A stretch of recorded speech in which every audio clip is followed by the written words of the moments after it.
Di dalam nama Yesus, hari ini kelepasan turun menjamah setiap apapun bentuk jimat-jimat, bentuk apapun yang dimasukkan dalam tubuhmu lewat media-media apapun, aku patahkan di dalam nama Yesus.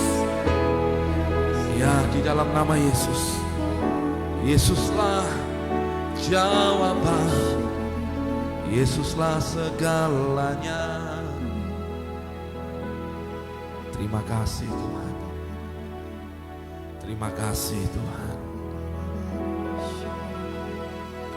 Terima kasih buat malam hari ini. Kami percaya hadirat-Mu di tengah-tengah kami ya Tuhan. Kami minta roh hikmat wahyu pengertian turun atas kami. Membuka mata dan telinga rohani kami. Sehingga kami menyadari betapa Tuhan mengasihi hidup kami. Sampaikan firman-Mu atas kami. Waktu firman-Mu dibagikan, yang sakit disembuhkan, yang susah, yang bingung kami terima jawaban. Dan kami semakin dimampukan untuk berjalan dalam kebenaran-Mu, kehendak-Mu. Dan kami menikmati setiap penyediaan Tuhan yang dahsyat itu dalam hidup kami. Terima kasih Tuhan. Dengan cara yang sederhana kami terima, dan kami boleh lakukan itu dalam hidup kami. Hidup kami berubah, hidup kami diberkati Tuhan. Demi nama Yesus kami berdoa, kami mengucap syukur. Mari yang sepakat dengan iman, sama-sama kita berkata, amin, amin, amin, amin. Haleluya, haleluya. Shalom Bapak Ibu saudara kasih Tuhan. Apa kabarnya? Yang kabarnya sungguh amat baik katakan amin. Yang kabarnya sungguh amat baik katakan dahsyat. Kabarnya yang sungguh luar biasa katakan amin, amin. Bapak Ibu tolong yang punya pokok pergumulan doa tolong dituliskan ke WA saya di nomor WA di 089664700700. Mungkin ketika nanti roh Tuhan menuntun saya untuk berdoa, saya akan berdoa secara khusus. Saudara, biarkan kita sama-sama sepakat terus berjalan dalam kebenaran Tuhan. Dan biarkan hati kita terus dibawa untuk mengenal akan Tuhan. Amin. Malam hari ini kita akan belajar tentang hati yang lembut, lemah lembut saudara. Waktu saudara tangkap kebenaran ini saudara akan mewarisi bumi. Ini bicara apa? Tentang janji Tuhan yang digenapi satu persatu dalam hidup kita. Saudara, firman Tuhan mengajarkan kita dalam beberapa waktu ini, mengajari kita belajar untuk menjadi pribadi yang murah hati. Kita belajar menjadi pribadi yang murah hati. Waktu engkau murah hati, itu membuka kemurahan juga datang dalam hidupmu. Sebagaimana Bapamu murah hati, engkau harus murah hati. Saudara, waktu engkau murah hati, engkau sedang membuka berkat-Mu dalam hidupmu. Bahkan sesuatu yang tidak pernah engkau duga, Tuhan itu nyatakan dalam hidupmu. Maka kita perlu belajar menjadi orang yang murah hati. Jangan katakan kepada saya, Pak, saya nggak bisa murah hati karena saya belum kaya. Dengarkan baik-baik. Murah hati tidak bergantung pada kekayaan, tidak bergantung pada jabatan, tidak bergantung pada status hidup saudara. Tapi murah hati adalah karakter yang di dalam. Engkau harus murah hati, karena itu yang mendatangkan kemurahan dalam hidupmu sendiri. Selanjutnya kita belajar tentang hati yang bersukacita. Saudara, hati yang bersukacita, kita terus bersukacita. Kenapa? Karena kita tahu Tuhan penyelamat kita. Tuhan memberi kekuatan kepada kita. Tuhan yang akan menyatakan semua kebaikan, kemenangannya dalam hidup kita. Tuhan berperang ganti kita.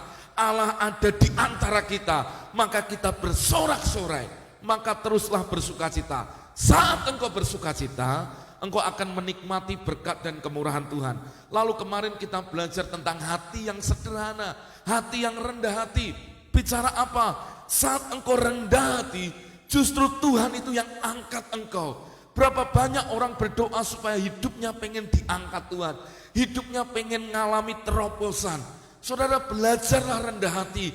Karena orang yang rendah hati, orang ini yang akan diangkat Tuhan jauh lebih tinggi. Kalau hari ini engkau direndahkan, engkau mengalami keadaan yang kurang baik dalam hidupmu, belajarlah rendah hati. Belajarlah, sekalipun banyak orang mungkin menyalahpahami hidupmu. Dengarkan, belajar rendah hati. Karena setiap proses Tuhan dalam hidup kita itu untuk membentuk kecenderungan hati kita supaya kita menjadi orang yang rendah hati. Tadi pagi kita diajar kebenaran firman Tuhan, tentang hati yang mau mendengar suaranya. Bagaimana engkau bisa mendengar suaranya? Engkau harus arahkan hatimu pada frekuensinya Tuhan. Waktu hatimu ada dalam frekuensinya Tuhan, percayalah, maka engkau akan dengar suara daripada Tuhan, jelas. Nah saudara, domba mendengar suara gembalanya. Ini bicara apa? Sudah semestinya kalau kita domba, dengar suara gembala kita hal yang biasa. Tapi banyak orang Kristen hari ini susah untuk mendengar suara Tuhan. Kenapa? Karena frekuensinya tidak sejalan, tidak cocok dengan frekuensi daripada Tuhan sendiri. Maka arahkan hatimu kepada firman, terus kepada firman. Waktu engkau berjalan, terus diarahkan kepada firman, engkau akan gampang terima, peka akan suaranya. Yang kedua, kalau kita dipimpin oleh Roh Allah, kita anak Allah. Waktu engkau dipimpin oleh Roh Kudus, engkau izinkan Roh Kudus menuntun hidupmu, dengarkan baik-baik. Engkau akan ngerti bagaimana Tuhan memberi instruksi dalam hidupmu. Ini yang akan membuat engkau dengar-dengaran akan Tuhan. Waktu engkau dengar-dengaran akan Tuhan, engkau bisa melihat bagaimana tuntunan Tuhan itu membawa Anda kepada rumput yang hijau. Hidupmu pasti berubah. Hidupmu pasti akan mengalami keberhasilan. Banyak orang justru mereka seringkali tidak peka akan suara Tuhan, maka ambil waktu dalam keheningan. Waktu engkau hening, waktu engkau silent dengan Tuhan, engkau merenungkan Tuhan, menyembah Tuhan, itu menjadi waktu-waktu terbaik di mana Tuhan bicara dalam rohmu. Mulai hari ini terus alami semua yang baik daripada Tuhan waktu engkau mendengar tuntunan Tuhan. Saudara, jangan jadi orang Kristen yang instan. Mari menjadi orang Kristen yang menjalani hari-hari kita dengan terus dengar-dengaran akan Tuhan.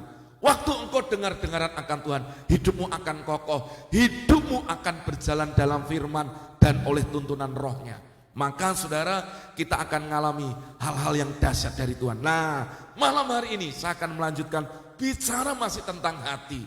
Karena saya terus diingatkan Tuhan, perubahan yang di dalam hati kita akan mempengaruhi sesuatu yang di luar. Saudara, kalau yang di dalam berubah, yang di luar pun berubah. Yang sepakat katakan amin. Saudara, kalau hati kita berubah, maka kecenderungan yang di luarnya pun akan berubah. Maka saya berdoa Bapak Ibu enggak semu-semu untuk terus kita lihat hati kita. Saudara, hati adalah pusat kehidupan. Makanya firman Tuhan berkata di Amsal 4:23 berkata, jagalah hatimu dengan segala kewaspadaan. Waspada, hati dipakai kata kardiamu. Karena itulah center of your life, itulah pusat dari kehidupanmu.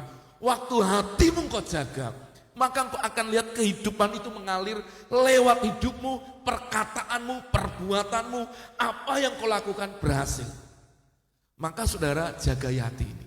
Kalau hati kita mulai bengkok-bengkok, hati kita lika-liku saudara, biasanya akan ada banyak hal, juga didikan supaya hati kita ini berubah. Malam hari ini kita akan belajar tentang hati yang lemah lembut. Hati yang lemah lembut akan mewarisi janji Tuhan. Hati yang lemah lembut akan mewarisi setiap apa yang menjadi warisan untuk kita terima. Malam hari ini siapkan hati saudara. Terima warisan itu dengan utuh waktu engkau punya hati yang lemah lembut. Hati yang lemah lembut itu seperti apa? Kita akan kupas pelan-pelan. Bapak Ibu tangkap baik-baik dan biarkan kita didapati menjadi pribadi yang lemah lembut di hadapan Tuhan. Yang sepakat katakan amin. Yang rohnya menyala-nyala katakan haleluya. Katakan rohku menyala-nyala dan aku mau terus melayani Tuhan. Ayo tuliskan dengan iman. Rohku menyala-nyala dan aku terus akan melayani Tuhan. Tuliskan dengan iman di live comment saudara, katakan dengan iman. Biarkan rohku menyala-nyala dan aku akan terus melayani Tuhan. Katakan amin, haleluya. Mari buka di dalam Matius 5 ayat yang kelima. Ini masih dalam bagian seri khotbah Yesus di atas bukit. Saudara, Matius 5 ayat yang kelima dikatakan seperti ini. Berbahagialah orang yang lemah lembut. Perhatikan, berbahagialah orang yang lemah lembut karena mereka akan memiliki bumi. Perhatikan, berbahagialah, kata berbahagia dipakai kata dalam King James maupun dalam terjemahan bahasa Inggris bless, diberkatilah orang yang lemah lembut. Kalau Tuhan dapati hati kita lemah lembut, kita sudah terima bagian ini menjadi bagian kita. Bless, kata diberkati hidupmu, berbahagialah engkau. Dalam bahasa aslinya dipakai kata makarios. Ada berkat Tuhan yang dicurahkan dalam hidupmu. Ini bicara tentang berkat rohani dalam hidup kita yang akan mempengaruhi hal yang jasmani juga di dalam hidup kita. Saudara, di dalam terjemahan Amplified Bible dipakai kata gini. Bless dipakai kata happy, blithesome, joyous, spirituality, prosperous. Artinya apa? Berbahagia, riang, gembira, sejahtera secara spiritual. Saudara akan mengalami di mana hidup kita bahagia, baik secara roh maupun secara jasmani. Engkau akan mengalami joyful, sukacita yang melimpah karena Tuhan sukacita kita. Lalu dalam hal rohani kita akan mengalami prosperous, yaitu kelimpahan secara rohani. Dan itu yang akan mempengaruhi manusia badani kita. Nah saudara, inilah yang akan menjadi berkat kita ketika kita apa? Menjadi orang yang lemah lembut. Lemah lembut bicara tentang apa? Saudara, lemah lembut dalam bahasa aslinya dipakai kata praus. Sama-sama ngomong, praus. Ayo, sama-sama ngomong, praus. Nah, saya nggak ngerti ngucapinnya gimana, tapi tertulisnya ketika saya cari seperti itu. Kata ini adalah bicara tentang sesuatu yang sebenarnya ada di posisi tengah. Maksudnya apa? Bukan sesuatu yang bisa membuat kita emosional, marah berlebihan, tapi bukan juga menjadi orang yang tidak tegas atau bahkan menjadi orang yang tidak pernah marah. Jadi bukan orang yang marah berlebihan atau emosional berlebihan, atau juga bukan orang yang tidak pernah marah, tapi orang ini ada di tengah-tengah ini. Ini lemah lembut. Maksudnya apa? Jadi orang yang lemah lembut bukannya tidak pernah marah atau tidak pernah emosi yang meledak, bukan. Dia adalah orang yang tahu kapan bertindak dengan tepat dan tegas secara emosional. Renungkan ini. Kata lemah lembut adalah bicara orang yang bertindak tegas, tepat pada waktunya, secara emosional. Bisa jadi itu diungkapkan dalam kemarahan, tapi bukan meledak-ledak. Juga bukan jadi orang yang lembek, yang gak pernah marah, lihat sesuatu, hanya diem aja, bukan. Tapi dia tegas, secara emosional, tapi tepat waktunya. Nah saudara, ini penting buat kita. Kenapa? Lemah lembut bukan sesuatu yang kelihatannya lembek, ada kesoliman kita diemin, kita lihat penindasan kita diemin aja. Kita bukan menjadi orang yang lemah gemulai, bukan seperti itu. Bukan juga menjadi orang yang bahkan menjadi orang yang tidak tegas sama, bukan. Tapi kita tegas secara emosional, tepat waktunya. Itulah yang disebut dengan namanya praus tadi. Lemah lembut. Contohnya siapa? Yesus. Yesus ketika lihat di rumah ibadat dipakai tempat berjual beli, apa yang Yesus lakukan? Dia membuat pecutan, marah, dijungkir balikan. Apakah itu berarti Yesus itu marah-marah tanpa kelemah lembutan? Bukan. Yesus tegas, di mana dia harus obrak-abrik semuanya, dia akan lakukan itu. Tapi Yesus tepat waktu ketika umat Tuhan waktu itu menjadikan bait suci menjadi tempat berjual beli untuk sebuah keuntungan, sebuah hal yang tidak benar. Saudara, kita perlu belajar untuk menjadi orang yang murah hati. Karena orang yang murah hati tadi firman berkata akan mewarisi bumi. Maksudnya apa? Saya tinggalkan sejenak kata lemah lembutnya. Lemah lembutnya tadi, orang yang lemah lembut akan mewarisi bumi. Lalu ada kata mewarisi bumi. Maksudnya apa mewarisi bumi? Saudara, mewarisi bumi bicara apa yang Tuhan janjikan digenapi dalam hidup engkau. Apa yang Tuhan sudah sampaikan kepadamu tergenapi lewat hidupmu karena engkau punya hati yang lemah lembut. Artinya setiap janji Tuhan tidak akan meleset di dalam hidupmu karena didapati hatimu siap untuk terima janji Tuhan itu. Maka kita perlu belajar untuk menjadi orang yang murah hati. Janji Tuhan ya dan amin. Janji Tuhan luar biasa. Tuhan menuntun orang Israel keluar dari tanah Mesir ke tanah perjanjian, tanah Kanaan. Kita tahu itu. Tanah Kanaan itulah warisan bumi yang disediakan bagi bangsa Israel. Hal yang sama, kita secara Israel rohani, apa yang kita terima? Tuhan bicara jelas dalam hidup kita. Saudara akan temukan ribuan janji Tuhan dalam firman-Nya. Secara rohani, engkau pun sebagai Israel rohani, engkau berhak terima janji Tuhan itu. Maka hari ini siapkan hatimu menjadi orang yang lemah lembut di hadapan Tuhan. Apa itu lemah lembut? Yang pertama, saudara, orang yang lemah lembut adalah orang yang emosional. Dia orang yang marah, bahkan saya berkata, tepat pada waktunya dan tidak marah di saat yang salah. Ada kemarin yang tanya, Pak, apakah kita sebagai orang percaya tidak boleh marah? Marah itu wajar, tapi marah harus tepat pada waktunya. Saudara cek di Alkitab siapa orang yang disebut hatinya lemah lembut. Siapa saudara? Kalau yang disebut orang yang berkenan di hati Tuhan, Daud. Tapi orang yang disebut sebagai orang yang lemah lembut, Musa. Padahal kalau saudara lihat, Musa ini berapa kali marah. Tapi di dalam Bilangan 12 ayat yang ketiga dikatakan gini. Bilangan 12 ayat yang ketiga dikatakan, adapun Musa adalah seorang yang lembut hatinya, lebih dari setiap manusia yang ada di atas muka bumi. Aneh kan? Jadi bukan lemah lembut itu bukan artinya kita ndak tegas, bukan. Tapi marah tepat pada waktunya. Ketika Musa turun dari Gunung Sinai, melihat umat Tuhan, mereka menyembah berhala, apa yang dilakukan? Dia marah lalu dilemparkan 2 loh batu itu. Artinya Paulus itu lemah lembut, marah tepat pada waktunya. Dan tidak pernah marah pada waktu yang salah. Jadi lemah lembut bukan berarti orang yang tidak bisa marah. Tetapi orang yang marah di waktu yang tepat dan di tempat yang tepat.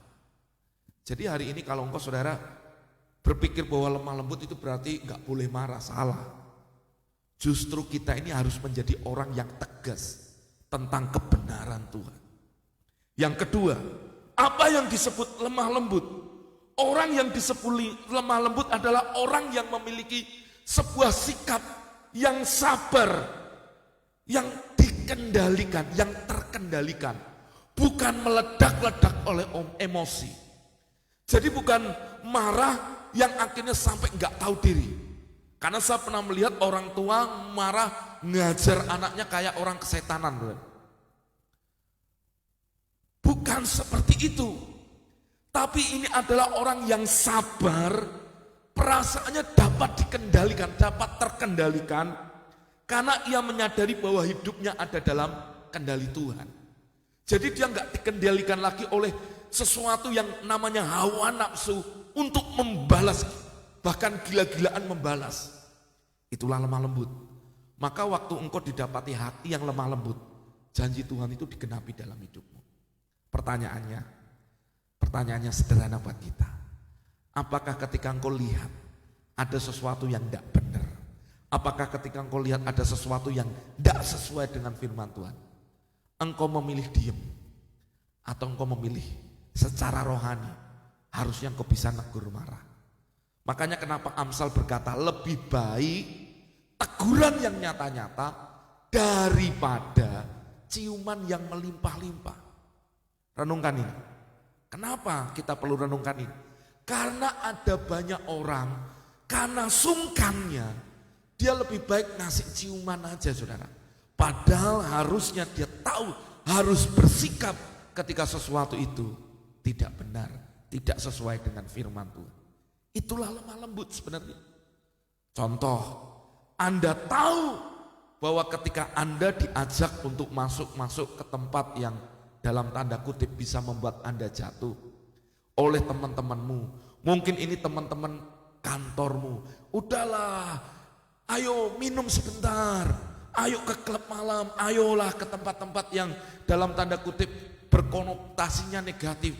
Saudara diajaki, Anda harus tegas di sana. Anda harus menyatakan bahwa enggak ya enggak. Karena itu tidak sesuai dengan firman, Anda harus tegas di sana. Tapi banyak orang seringkali justru dia tidak berani untuk menyatakan ketegasan itu. Justru dia malah, apa nih saudara, ngikutin arus saja. Yang penting aman. Hati-hati dengan kata yang penting aman saja.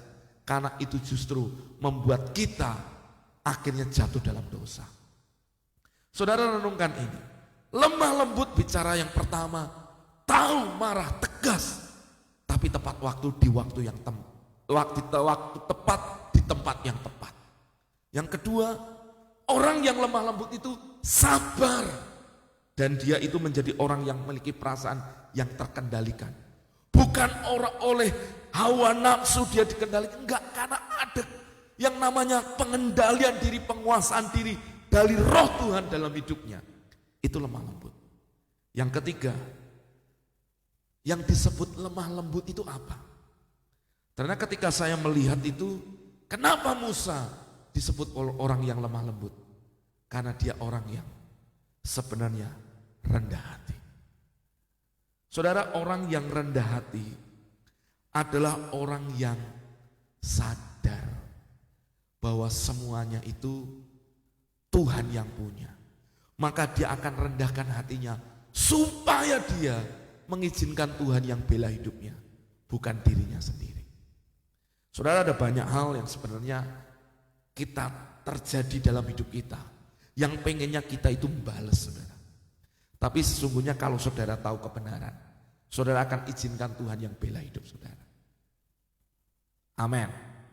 Saudara, waktu engkau sadari ini, hatimu tahu kalau anakmu sedang ada dalam kondisi di mana dia sedang melakukan hal yang salah. Anda sebagai orang tua, jangan dibiarin, ditegur. Itu lemah lembut. Karena kalau Amsal berkata, kalau anakmu tidak pernah engkau didik, apa yang terjadi? Dia akan memalukan. Ini yang saudara, banyak orang kehilangan berkat ini karena apa? Mereka berpikir lemah lembut, ya yang penting tak doain aja supaya berubah. Enggak. Engkau pun punya dipakai Tuhan untuk menyatakan mana engkau harus bersikap. Saudara, kalau kita enggak pernah menyatakannya, justru kita kehilangan momentum di mana Tuhan mau kita hari ini untuk menyatakan kebenaran Tuhan atas orang itu. Jadilah orang yang menjadi sahabat yang benar-benar sahabat bagi sesamamu. Kalau salah ngomong salah. Kalau saudara gak sesuai kebenaran, Anda harus ngomong itu. Justru Anda harus marah terhadap dosa. Tapi saudara menyelamatkan orang itu daripada saudaranya. Ya udah, yang penting tak doakan. Saudara tahu di depan mata saudara dia sedang melakukan sesuatu yang salah. Nah, ini yang sering kali terjadi. Banyak orang itu kalau orang Jawa ngomong itu ewoh pak ewoh saudara. Sungkan, gak enak nanti gimana, nanti dia dengerin.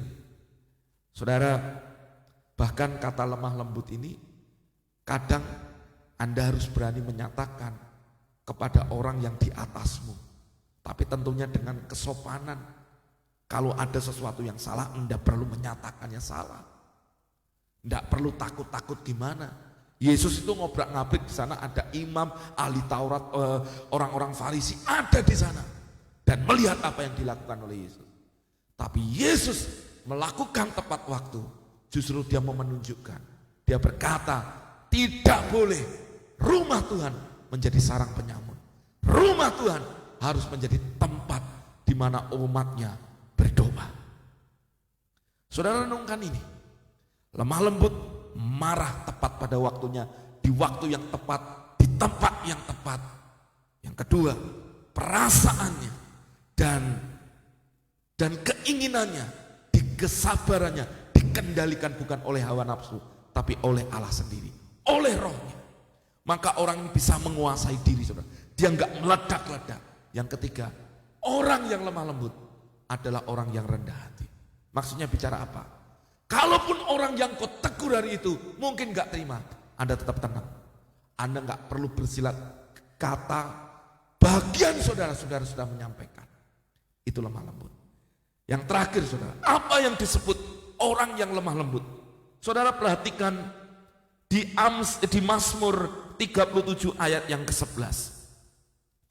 Di Mazmur 37 ayat yang ke-11 dikatakan, tetapi orang-orang yang rendah hati. Nah, kata rendah hati ini dipakai kata dalam bahasa Inggris apa ini? M-E-E-K, meek. Sama dengan kata lemah lembut yang diucapan bahagia tadi. Juga dipakai kata meek, artinya lemah lembut, tapi di terjemahan Alkitab kita diterjemahkan rendah hati. Perhatikan, di Mazmur 37 ayat 11, tetapi orang yang rendah hati akan mewarisi negeri. Perhatikan, dan bergembira karena kesejahteraan yang berlimpah-limpah. The meek shall possess the land. Orang yang lemah lembut akan mewarisi tanahnya. Maksudnya apa? Waktu engkau ini menjadi lemah lembut, engkau terima apa yang menjadi bagian yang memang Tuhan sediakan di dalam hidupmu. Kalau Israel tidak pernah mau dipimpin Tuhan, maka mereka nggak akan dapatkan yang namanya tanah Kanaan. Tapi ketika mereka mau dipimpin oleh Tuhan, sekalipun mereka bersungut-sungut, ada proses Tuhan di sana, tapi itu membentuk hati mereka sehingga tanah Kanaan menjadi bagian mereka. Nah, Tuhan punya janji dalam hidup kita, ada tanah warisan yang memang itu menjadi bagian kita, yang harus dimiliki kita, yang harus diduduki kita, yang harus engkau terima itu daripada Tuhan. Syaratnya hanya satu, lemah lembut. Maka hari ini waktu engkau tangkap kebenaran ini, saat engkau didapati lemah lembut, maka engkau akan terima yang namanya bagian tanah itu menjadi bagian saudara. Nah, lemah lembut di sini dalam ceritanya seperti apa? Perhatikan. Di Mazmur 37 ayat yang ke-9-nya dikatakan seperti ini.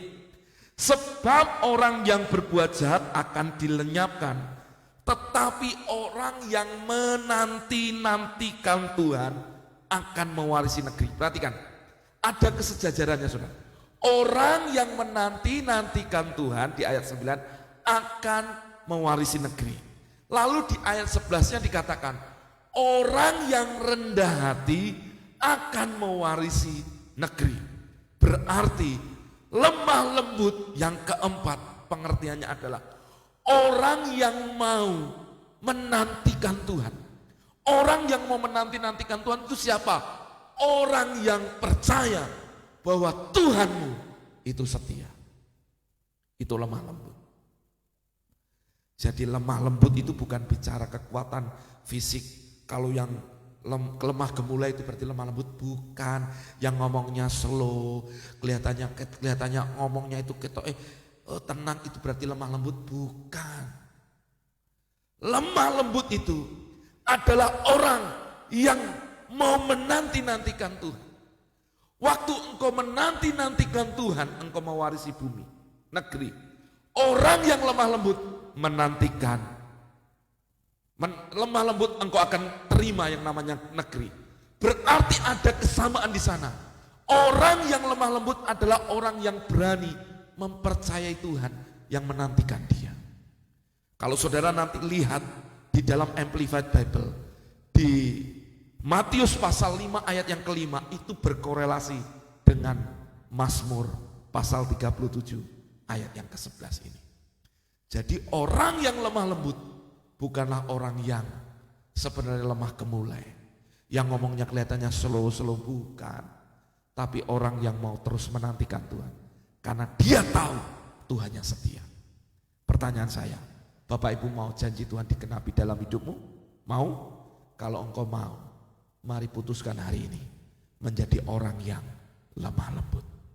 Karena bagian itu, warisan itu harus engkau terima. Kalau enggak, akan terus tertunda. Jangan sampai ada delay dalam hidup kita. Tapi kita mau terima itu dengan hati yang lemah lembut. Hati yang lemah lembut satu tadi, saya ulangi lagi. Lemah lembut, orang yang secara emosional tegas, bisa dalam bentuk marah, tepat pada waktunya, tepat waktunya di tempat yang tepat. Seperti Yesus. Melihat ketidakbenaran dosa, dia tegas di sana. Engkau harus tegas ketika lihat ada dosa. Lihat ada sesuatu tidak benar, tegas. Jangan hanya gini saudara, maaf bukannya saya tuh kurang gak setuju. Kadang ada orang Kristen berkata, kalau lihat ada sesuatu yang tidak benar, udah kita doakan aja supaya berubah. Pasti kita harus doakan orang itu. Tapi kalau engkau masih punya kesempatan untuk ngomong sama orang itu, sampaikan kepada dia tentang kebenarannya, memang Tuhan harus nyatakan kepada dia. Harus, saudara. Saudara, di Alkitab kita diajar, kalau ada orang yang melakukan dosa, panggil dua mata. Gak bisa ambil pakai saksi. Selanjutnya gak bisa umumkan. Dan akhirnya ngomong dan cap dia sebagai orang bebal. Bukan berarti artinya dimusi, enggak. Tapi engkau harus menyatakan mana yang benar-benar, yang salah ya salah. Jangan sampai abu-abu. Saudara, kehidupan kita perlu harus tegas seperti ini. Di waktu yang tepat, di tempat yang tepat. Jadi apakah Pak boleh memarahi? Loh saudara, marah itu gak salah. Tapi kalau marah-marah itu salah. Marah tepat pada waktunya, di tempat yang tepat itu lemah lembut. Karena engkau sedang menyatakan kebenaran Tuhan. Contohnya siapa? Musa. Musa itu disebut orang yang lemah lembut. Bahkan tidak ada orang manusia di muka bumi yang lemah lembutnya seperti Musa. Padahal kalau kita lihat biografinya Musa, Musa ini temperamen. Orangnya keras juga. Tapi kenapa disebut lemah lembut? Berarti bukan bicara soal suaranya yang lemah gemulai, suaranya yang soft, bukan. Tapi berani tegas untuk menyatakan mana yang benar, mana yang salah. Saudara, didik anakmu. Saudara, kenapa diberikan pantat bokong untuk dididik? Karena memang itu untuk mendidik. Tapi ada banyak orang tua terlalu susah untuk mendidik anaknya, kasihan nanti. Saudara dengarkan baik-baik. Anak kita harus dididik. Kalau anak kita nggak dididik, kita itu anak gampang. Tapi percayalah, didikan yang benar, engkau memperkatakan ketegasanmu, itu akan menunjukkan bagaimana kelemah lembutan itu justru turun di sana. Betul saudara. Saya dididik keras, karena memang dulu saya nakal. Tapi didikan keras itu sebenarnya membentuk hati saya. Kalau hari ini saya pulih, mungkin kalau orang tua saya ada saudara. Saya tuh ngomong sama papa saya, mungkin ngomong kayak gini, thank you ya dulu dididik keras. Karena aku sadar hatinya papa gak seperti itu. Saudara, hatinya lemah lembut, pengen hidup kita terselamatkan. Sama. Anda orang tua didik anakmu keras, bukan supaya anakmu mati, bukan kan? Tapi supaya anakmu berubah. Tapi dengar, engkau harus tegas, tepat pada waktunya, dan di tempat yang tepat. Yang kedua, bicara lemah lembut adalah orang yang memiliki kesabaran dan perasaan yang dikendalikan oleh rohnya, oleh Tuhan sendiri. Jadi bukan orang yang juga nangis bomba, yang kadang jadi suka mengasihani diri sendiri, atau jadi orang yang kadang suka mewek sendiri, baperan, bukan. Bukan itu yang lemah lembut. Tapi lemah lembut adalah bicara tentang engkau dikendalikan yang namanya oleh roh Tuhan. Untuk berani menyatakan ya, salah-salah. Yang ketiga, orang yang lemah lembut adalah orang yang rendah hati juga, yang tidak sombong. Yang keempat, orang yang lemah lembut adalah orang yang menantikan Tuhan. Alias orang ini orang yang percaya Tuhannya setia. Itu orang lemah lembut. Makanya setiap janji Tuhan yang diberikan Tuhan atas hidup kita, saat hati kita didapati lemah lembut, kita akan mendapatkan itu tergenapi dalam hidup kita. Mari biarkan malam hari ini kita didapati menjadi orang yang lemah lembut. Saudara, ada banyak istri yang tidak pernah berani menyatakan kebenarannya kepada suaminya. Karena dia berpikir, nanti suatu kali suami saya berubah. Loh, Anda itu istrinya, penolongnya. Saudara tidak akan pernah bisa menyatakan kebenaran kepada suamimu kalau saudara enggak tolong dia. Maka Anda harus berani menyatakan mana yang salah. Nanti dia marah, Pak. Dia gini, percayalah. Kebenaran harus dinyatakan. Dan kau akan lihat perubahan itu terjadi.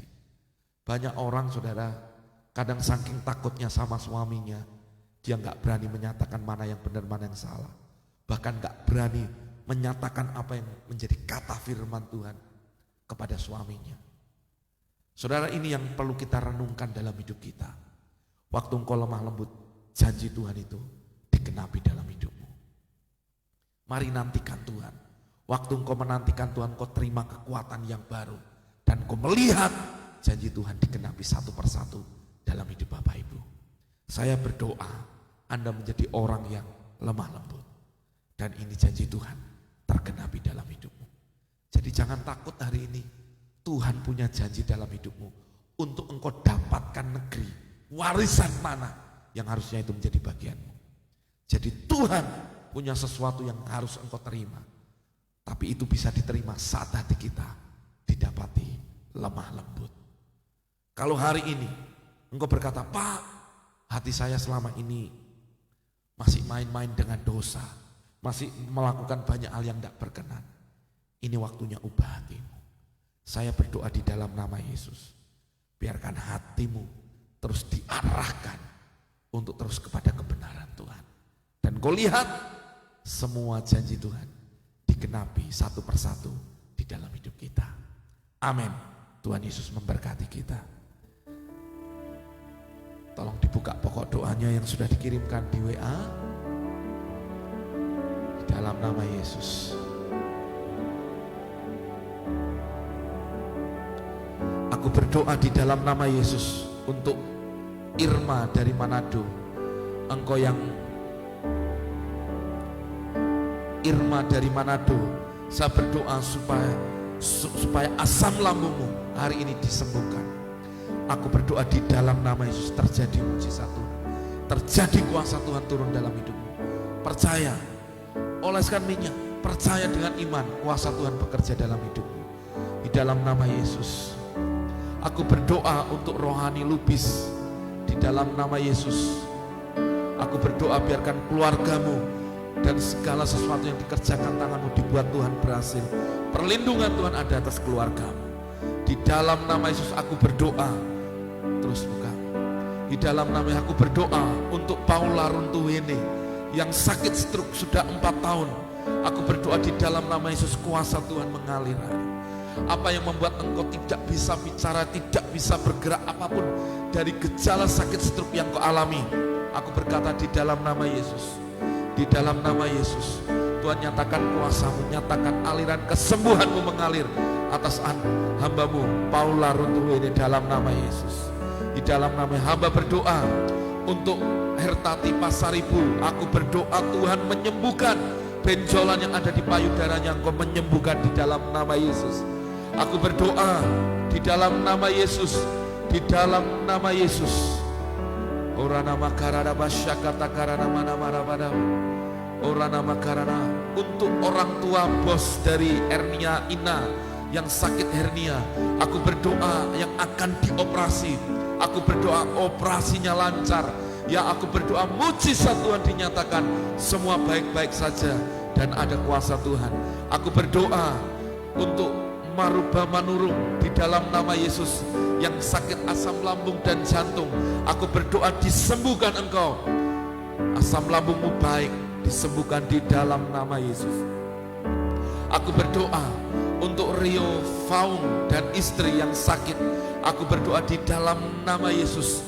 Kesembuhan Tuhan mengalir di dalam nama Yesus. Jadilah sembuh. Hamba berdoa untuk keponakan dari Siungoli, Matthew, yang mata kanannya hanya berfungsi 40%. Aku berdoa mujizat Tuhan terjadi. Aku berdoa buat saraf matanya sekarang berkata berfungsi dengan baik di dalam nama Yesus, di dalam nama Yesus. Haleluya. Hamba berdoa di dalam nama Yesus untuk Yeremias Laksana Putra yang akan tes. Tuhan memberkati di dalam nama Yesus. Hamba berdoa untuk Teresia di dalam nama Yesus yang sakit pusing dan batuk disembuhkan di dalam nama Yesus. Di dalam nama Yesus. Hamba berdoa untuk Ibu Sri Sumarsi. Tuhan menyembuhkan dari setiap sakit apapun yang diderita. Sakit kansernya aku berkata sembuh total. Dan batuk setiap sesak nafasnya sehat jadi normal di dalam nama Yesus. Hamba berdoa di dalam nama Yesus untuk Erdina yang cek COVID. Aku berdoa di dalam nama Yesus hasilnya negatif, dan berdoa yang akan juga besoknya untuk ke Jepang. Tuhan campur tangan di dalam nama Yesus. Nyatakan kuasa-Mu Tuhan, nyatakan kuasa-Mu, semuanya baik, nyatakan kebaikan. Terima kasih Tuhan, terima kasih. Kami percaya hari ini kuasa Tuhan bekerja. Hamba berdoa buat ibu dari Ibu Anis yang di Toraja. Aku berdoa Tuhan menyembuhkan dari sakit stroke-nya. Mulutnya bisa bicara. Semuanya baik di dalam nama Yesus. Di dalam nama Yesus. Untuk Mama Rupinah, aku berdoa di dalam nama Yesus. Sakit penyakitnya disembuhkan di dalam nama Yesus. Terjadi mujizat Tuhan di dalam nama Yesus. Dalam nama Yesus. Aku berdoa buat Mardiana Nurdin, Tuhan memberkati. Tuhan memberkati di dalam nama Yesus. Aku berdoa di dalam nama Yesus untuk Siongoli, untuk kaki kanannya dan kaki kiri ada fleks hitam. Aku berkata semua baik sehat di dalam nama Yesus. Aku berdoa di dalam nama Yesus untuk Ibu Sujawati, paru-parumu baik, hasilnya baik, kesembuhan atas paru-parumu, semuanya sungguh amat baik di dalam nama Yesus. Aku berdoa di dalam nama Yesus untuk anak pertama dari Anita Krisna yang mencari pekerjaan sebagai pramugari. Dalam nama Yesus Tuhan memberi yang terbaik dalam hidup anakmu, dan sakitmu disembuhkan di dalam nama Yesus. Aku sepakat terjadilah di dalam nama Yesus. Aku berdoa di dalam nama Yesus, di dalam nama Yesus. Tuhan memberikan yang terbaik, jodoh yang terbaik untuk anak dari Remince Siburian terjadi di dalam nama Yesus, di dalam nama Yesus, di dalam nama Yesus, dalam nama Yesus, dalam nama Yesus, di dalam nama Yesus. Aku berdoa untuk cairan yang keluar dari telinga dari cucu dari Vivi. Aku berdoa anakmu telinganya baik, sehat. Aku berkatakan tidak ada infeksi. Kalaupun ada infeksi, aku berkata kesembuhan Tuhan mengalir, membuat semua gendang telinga apapun semuanya baik dan sehat-sehat saja. Di dalam nama Yesus terjadilah kesembuhan. Terima kasih Tuhan. Dalam nama Yesus untuk Marceli yang sakit diare sudah 6 hari ini, aku berdoa sembuh. Tidak ada lagi diare. Aku berkata jaga makanmu. Aku berkata dalam nama Yesus Tuhan memberkati setiap apapun di perutmu, ususmu, pencernaanmu, semuanya baik saja di dalam nama Yesus. Aku berdoa untuk anak Olin, asam lambungnya baik. Aku berkata semuanya sehat, lambungmu baik, mahmu baik di dalam nama Yesus. Dan kehamilan 1 bulan janinnya sehat. Aku berkata janinmu sehat, anakmu baik-baik saja, sehat, normal, dan semuanya baik. Terima kasih Tuhan, terima kasih. Terpujilah nama Tuhan, terpujilah nama Tuhan. Hamba berdoa di dalam nama Yesus untuk usaha dari Rahmat Alfianto, aku berdoa diberkati usaha jualannya, diberkati, terjadi mukjizat di dalam nama Yesus. Terima kasih Tuhan, terima kasih. Mari angkat tangan Bapak Ibu, terus Tuhan boleh dapati hatimu lemah lembut. Aku berdoa kalau hatimu hari ini menyondongkan kepada tegas dalam waktu yang tepat, di tempat yang tepat, Tuhan yang akan menyatakan warisan atas negerimu terjadi dalam hidupmu. Hamba berdoa setiap umat Tuhan yang menyaksikan siaran live ini, Tuhan memberkati. Dan aku percaya di dalam nama Yesus semua terjadi dalam hidupmu, umatmu ya Tuhan, di dalam nama Yesus. Semua yang baik yang dijanjikan Tuhan terjadi dalam hidupmu. Segala yang dahsyat terjadi di dalam hidupmu, terjadi di dalam hidupmu. Aku berdoa Tuhan, biarkan setiap umatmu boleh didapati mereka terus menantikan janji Tuhan. Orang yang setia, mereka percaya bahwa janji Tuhan itu pasti digenapi dalam hidupnya. Tuhan memberi kekuatan yang baru kepada mereka yang lemah. Terima kasih Tuhan Yesus, terima kasih. Terimalah berkat dari Allah Bapa, cinta kasih daripada Tuhan Yesus, dan persekutuan yang manis daripada Allah Roh Kudus menyertai memberkati kita semua. Dari hari ini sampai selama-lamanya. Yang terima berkat Tuhan dengan iman, sama-sama kita berkata, amin, amin. Amin. God bless you all. Bapak Ibu Saudara kasih Tuhan, kalau ada sesuatu yang tidak disampaikan kepada kami, silakan tuliskan ke nomor WA saya di 089664 700 700. Dan saya percaya berkat Tuhan, kebaikan Tuhan mengalir dalam hidup kita. Saya Pastor Elisa dan keluarga, saya undur diri. God bless you all. Sampai ketemu besok pagi dalam ibadah Intimate Worship. God bless you all. Amin.